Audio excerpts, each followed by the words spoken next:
नमस्कार। पंजाब तक पर प्रसारित हिमाचल समाचारों के इस बुलेटिन में आपका स्वागत है। आज के बुलेटिन में हम एनालिसिस करेंगे हिमाचल सरकार के नए बजट का। साल 2021-22 के बजट की घोषणा कर दी गई है।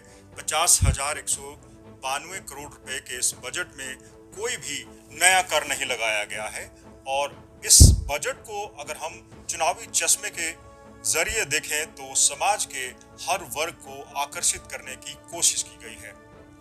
प्रदेश के बेरोजगारों के लिए, प्रदेश की महिलाओं के लिए, प्रदेश के वरिष्ठ नागरिकों के लिए या फिर अन्य वर्गों के लिए इस बजट में कौन सा पिटारा खुला है, इसकी हम डिटेल में चर्चा करेंगे ताकि आपको समझ आए कि आपको इस बजट में क्या फायदा होगा।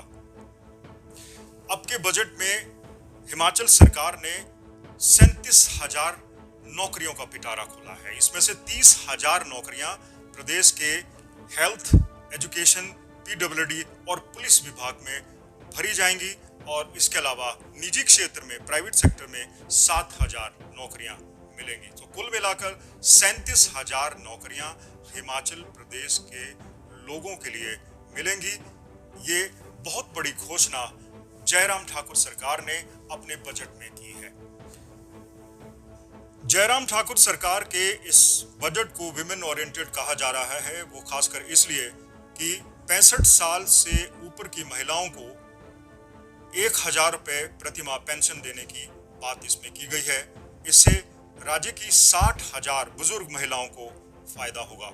इसके अलावा 40,000 दूसरे पात्र व्यक्तियों को सामाजिक सुरक्षा पेंशन के दायरे में लाने की भी कोशिश होगी, यानी लगभग 1 लाख लोगों को पेंशन मिलेगी, सामाजिक सुरक्षा पेंशन मिलेगी। ये बहुत बड़ी घोषणा इस बजट में की गई है, यानी बुजुर्गों को सामने रखकर इस बजट में ये बड़ा प्रोविजन किया गया है। अब बात कर लेते हैं बीपीएल फैमिलीज की और दलितों की। दलित, ओबीसी और जनजातीय समुदायों से ताल्लुक रखने वाले परिवारों को बेटी के विवाह के लिए अब 31,000 रुपए का शगुन मिलेगा।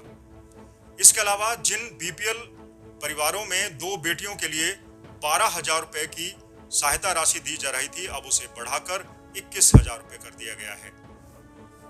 कुल मिलाकर जयराम ठाकुर सरकार के इस बजट को चुनावी चश्मे से देखा जा रहा है।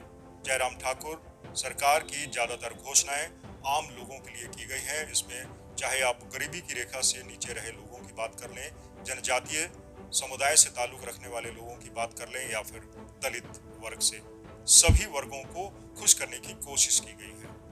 महिलाओं को भी आकर्षित करने की कोशिश की गई है। पुलिस में जितनी भी भर्तियां होंगी उसमें 25% पद जो कांस्टेबल और सब इंस्पेक्टर्स के होंगे वो महिलाओं के लिए आरक्षित होंगे। महिला सशक्तिकरण की तरफ ये बहुत बड़ा कदम है। इसके अलावा गरीबों को सामने रखकर भी ये बजट बनाया गया है। गरीबों की बेटियों को मिलने वाली 31,000 रुपए की राशि अब उन बीपीएल, जनजातीय और दलित परिवारों को मिलेगी जो गरीबी की रेखा से नीचे गुजर बसर कर रहे हैं। इसके अलावा 3 लाख लोगों को एलपीजी के सब्सिडाइज्ड सिलेंडर देने की बात भी की गई है और वहीं नौकरियों का पिटारा भी खोला गया है। 37,000 नौकरियां हिमाचल प्रदेश के इतिहास में पहली बार मिलेंगी।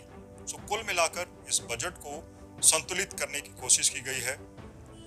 हालांकि हिमाचल प्रदेश सरकार को पैंडेमिक के चलते बहुत बड़ा वित्तीय घाटा हुआ। हिमाचल प्रदेश में जो कर्जा है वो 60,000 करोड़ से ज्यादा बढ़ गया है। बावजूद इसके सरकार ने कोई नया टैक्स नहीं लगाया और आम लोगों को राहत देने की कोशिश की है।